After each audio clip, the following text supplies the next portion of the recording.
തെക്ക് ഭാഗത്ത് അഗ്നി ഉണ്ടെന്നുള്ളതാണ് ഫെങ്ഷുയുടെ തിയറി. അവിടെ നമ്മൾ ജലത്തിന്റെ സാന്നിധ്യം കൊണ്ടുവരുമ്പോൾ സ്വാഭാവികമായും ഈ അഗ്നി അവിടെ നശിക്കും. അപ്പോൾ നമ്മുടെ ഇതെല്ലാം സൗഭാഗ്യങ്ങളെല്ലാം നഷ്ടപ്പെട്ടു പോകും. നമ്മുടെ പേര്, പ്രശസ്തി, വിജയം, പ്രൊമോഷൻ ഇങ്ങനെയുള്ള കാര്യങ്ങൾക്കെല്ലാം നമുക്ക് വീക്കനിങ് സംഭവിക്കും. അത് നമ്മുടെ ജീവിതത്തിൽ വലിയ വലിയ പരാജയങ്ങളെ നമ്മൾ നേരിടേണ്ടി വരും. ഫെങ്ഷു പ്രകാരം വീടിൻ്റെ ഓരോ ദിക്കുകളും അല്ലെങ്കിൽ 8 ദിക്കും ബ്രഹ്മസ്ഥാനത്തും 5 എലമെന്റുകൾ ഉണ്ടെന്നുള്ളതാണ് ഫെങ്ഷുയുടെ തിയറി.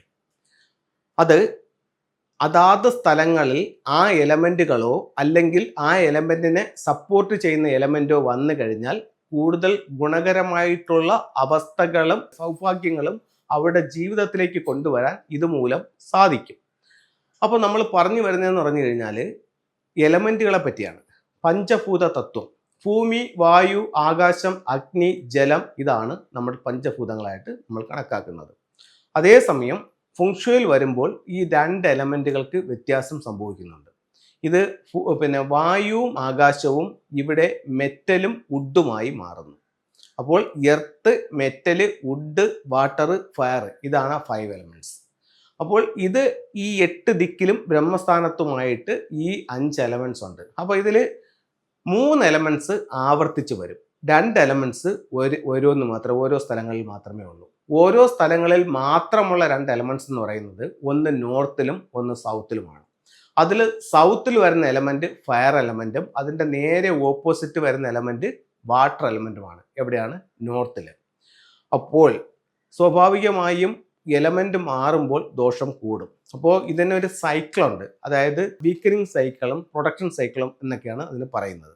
ഉദാഹരണത്തിന് ഒരു വീടിനെ സംബന്ധിച്ചിടത്തോളം തെക്കു പടിഞ്ഞാറ് ഭാഗത്തിരിക്കുന്ന എലമെന്റ് എന്ന് പറയുന്നത് എർത്ത് എലമെന്റ് ആണ്.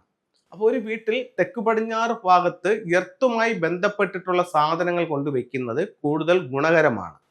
അപ്പോൾ നമ്മൾ ഉദാഹരണം പറയുകയാണെങ്കിൽ എർത്ത് പോട്ട്, മണ്ണിന്റെ കൂജകൾ, അതല്ലെന്നുണ്ടെങ്കിൽ മണ്ണിന്റെ ഓടുമണികൾ, അല്ലെന്നുണ്ടെങ്കിൽ ക്രിസ്റ്റൽ ബോളുകൾ, നാച്ചുറൽ ആയിട്ടുള്ള ക്ലസ്റ്ററുകൾ, ഇതെല്ലാം എർത്ത് എനർജിയെ സൂചിപ്പിക്കുന്നതാണ്. പെബിൾസ്, ഇതെല്ലാം എർത്തിന്റെ എനർജി കൂട്ടും. അപ്പോൾ ഇത് നമുക്ക് തെക്ക് പടിഞ്ഞാറ് വെക്കുന്നത് കൂടുതൽ ഗുണപ്രദമാണ്. അതല്ലെങ്കിൽ തെക്ക് പടിഞ്ഞാറ് വെക്കാവുന്ന മറ്റൊരു എലമെന്റ് എന്ന് പറയുന്നത് എന്താണ്? ഈ റെഡ് ലൈറ്റ് ആണ്. എന്തുകൊണ്ട് റെഡ് ലൈറ്റ് അവിടെ ഒരു എലമെന്റ് ആയിട്ട് വന്നു എന്ന് ചോദിച്ചാൽ, എർത്തിനെ സപ്പോർട്ട് ചെയ്യുന്ന എലമെന്റ് ഫയർ എലമെന്റ് ആണ്. അതുകൊണ്ടാണ് ഈ റെഡ് ലൈറ്റും കൂടെ അവിടെ കൊടുക്കാമെന്ന് പറയുന്നത്. അപ്പോൾ നമ്മളുടെ വിഷയം അതല്ല. തെക്ക് ഭാഗത്ത് വരുന്ന എലമെന്റ് എന്ന് പറയുന്നത് അഗ്നിയാണ്. അപ്പോൾ തെക്ക് ഭാഗത്ത് അഗ്നി ഉണ്ടെന്നുള്ളതാണ് ഫെങ്ഷുയുടെ തിയറി.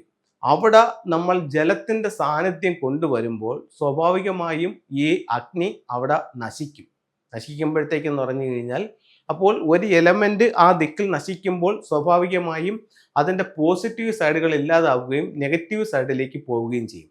അപ്പോൾ തെക്ക് വശത്ത് അഗ്നി വരുമ്പോൾ നമ്മുടെ പേര്, പ്രശസ്തി, വിജയം, പ്രൊമോഷൻ ഇങ്ങനെയുള്ള കാര്യങ്ങൾക്കെല്ലാം നമുക്ക് വീക്കനിങ് സംഭവിക്കും, നഷ്ടം സംഭവിക്കും.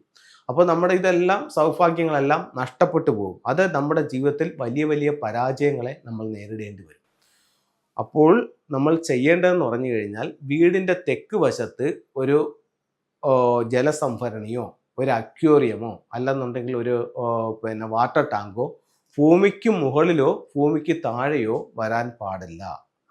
വാസ്തുവിൽ പറയുന്നുണ്ട് തെക്ക് വശത്ത് കുഴിയോ വെള്ളമോ വരാൻ പാടില്ല എന്ന് വാസ്തുവിൽ പറയുന്നുണ്ട്. ഇപ്പോൾ ഒരുപാട് പേരുടെ സെപ്റ്റിക് ടാങ്ക് വന്നിരിക്കുന്നത് തെക്ക് ഭാഗത്താണ്. അപ്പോൾ ഒരാളിൻ്റെ അടുത്ത് ചോദിച്ചപ്പോൾ പറഞ്ഞു തെക്ക് കിഴക്ക് വെക്കേണ്ട, തെക്ക് പടിഞ്ഞാറും വെക്കേണ്ട, തെക്കിൽ വെച്ചോളാൻ പറഞ്ഞു. അപ്പോൾ തെക്കിൽ എൻ്റെ അഭിപ്രായത്തിൽ പാടില്ല. കാരണം തെക്ക് ഭാഗത്ത് ഭൂമി കുഴിയാൻ പാടില്ല, ഉയർന്നാണ് ഇരിക്കേണ്ടത്. അതുകൊണ്ട് അവിടെ കുഴിയോ വെള്ളമോ വരാൻ പാടില്ല. അതുപോലെ തന്നെ ഫെങ്ഷു പ്രകാരം അവിടുത്തെ എലമെന്റ് എന്ന് പറയുന്നത് ഫയറാണ്. അപ്പോൾ അവിടെ ജലസംഭരണിയോ അതല്ലെന്നെങ്കിലും ഒരു സെപ്റ്റിക് ടാങ്കോ അങ്ങനെയുള്ള ഒരു കാരണങ്ങളും അവിടെ വരാനായിട്ട് പാടില്ല. അവിടെ ഫൗണ്ടനും ഒന്നും വെക്കാൻ പാടില്ല. അപ്പോൾ അത് ഏത് ഭാഗത്ത് വെക്കാമെന്ന് ചോദിച്ചു കഴിഞ്ഞാൽ, ഇത്തരത്തിലുള്ള കാര്യങ്ങൾ വെള്ളവുമായിട്ട് ബന്ധപ്പെട്ടുള്ള കാര്യങ്ങളെല്ലാം തന്നെ നമുക്ക് നോർത്ത് ഭാഗത്ത് വെക്കാം. നോർത്ത് ഭാഗത്ത് വെച്ച് കഴിഞ്ഞാൽ ഒരുപാട് ഗുണങ്ങളുമുണ്ട്. നമുക്ക് തൊഴിൽപരമായിട്ട് അഭിവൃദ്ധി ഉണ്ടാവാനും പ്രൊമോഷൻ ഉണ്ടാവാനും സാമ്പത്തിക നേട്ടത്തിനും ഒക്കെ നോർത്ത് ഭാഗത്ത് വരുന്ന വെള്ളം നമ്മളെ സഹായിക്കും. തെക്ക് വശത്തെ എൻഹാൻസ് ചെയ്യാനായിട്ട് നമുക്ക് എന്തൊക്കെ ഉപയോഗിക്കാം, എന്തൊക്കെ ടൂളുകൾ ഉപയോഗിക്കാം എന്നുള്ളതാണ് ഇന്ന് ഞാൻ നിങ്ങളുമായിട്ട് ഷെയർ ചെയ്യുന്ന ടൂൾസ്. ഒരു വീടിനെ സംബന്ധിച്ചിടത്തോളം തെക്ക് വശത്ത് ഒരു ദോഷം വന്നിട്ടുണ്ടെങ്കിൽ അതിനെ സിംബോളിക്കായിട്ട് പരിഹരിക്കാൻ ഉപയോഗിക്കുന്ന ഒരു പ്രധാനപ്പെട്ട ടൂളാണ് ഫീനിക്സ് ബേഡ്. ഇത് നമ്മൾ എവിടെയാണ് വെക്കേണ്ടതെന്ന് വെച്ച് കഴിഞ്ഞാൽ നിങ്ങളുടെ സ്വീകരണ മുറിയിലോ നിങ്ങളുടെ ഡൈനിങ് ഹാളിലോ സൗത്ത് വാളിൽ വെക്കണം. സൗത്ത് എന്ന് പറയുമ്പോൾ 3 ദിക്കുകളുണ്ട്. സൗത്ത് വെസ്റ്റ് ഉണ്ട്, സൗത്ത് ഈസ്റ്റ് ഉണ്ട്, സൗത്ത് ഉണ്ട്. സെൻട്രൽ പോർഷനിലായ സൗത്തിൽ വെക്കണം. കോമ്പസിന്റെ സഹായത്തോട് വേണം ഇത്തരത്തിലുള്ള ടൂളുകൾ വെക്കാൻ. ഇനി ചൈനീസ് വാസ്തുകലായ ഫുങ്ഷുവിൽ പറയുന്നുണ്ട്, ഒരു വീടിന്റെ വാസ്തുദോഷങ്ങൾ പരിഹരിക്കാനായിട്ട് 4 ദിക്കുകൾ 4 സ്വർഗീയ മൃഗങ്ങളാൽ സംരക്ഷിക്കപ്പെടുന്നു എന്ന് പറയുന്നുണ്ട്.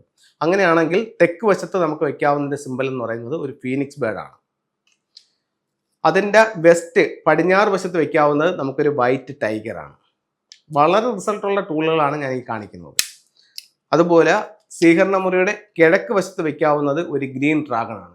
ഗ്രീൻ ഡ്രാഗൺ വെക്കുമ്പോൾ മറ്റ് 4 അനിമൽസിനേക്കാളും അല്പം ഹൈറ്റിൽ തലയെടുപ്പോടുകൂടി ഇത് നിൽക്കണം. അടുത്ത 4ാമത്തെ ഡയറക്ഷൻ നോർത്തിൽ വെക്കേണ്ടത് ടോർട്ടോയിസ് ആണ്. അപ്പോൾ ഈ 4 ദിക്കുകൾ വീട്ടിൽ വെക്കുന്നത് വീടിൻ്റെ വാസ്തുദോഷങ്ങൾ മാറാനും നല്ല അഭിവൃദ്ധി വീട്ടിലേക്ക് കൊണ്ടുവരാനും നല്ലതായിട്ട് ഫംഗ്ഷനിൽ കണക്കാക്കുന്നുണ്ട്. സൗത്തിൽ വെക്കാവുന്ന മറ്റൊരു ടൂൾ എന്ന് പറയുന്നത് വിക്ടറി ഹോഴ്സ് ആണ്. ഇതിൻ്റെ പല സൈസിലുള്ളതുണ്ട്, ചെറുതുണ്ട് വലുതുണ്ട്. അപ്പോൾ ഇത്തരത്തിലുള്ള 2 കാലുകൾ ഉയർത്തി വിജയിച്ച് നിൽക്കുന്ന ഒരു വിക്ടറി ഹോഴ്സിനെ നിങ്ങൾക്ക് എവിടെ വെക്കാം? സൗത്തിൽ വെക്കാം. അപ്പോൾ ഇത്തരത്തിലുള്ള ഓരോ ടൂളുകൾ നിങ്ങളുടെ ജീവിതത്തിൽ വലിയ വലിയ വിജയങ്ങൾ നേടിത്തരട്ടെ എന്ന് പ്രാർത്ഥിച്ചുകൊണ്ട് നിർത്തുന്നു. നന്ദി, നമസ്തേ.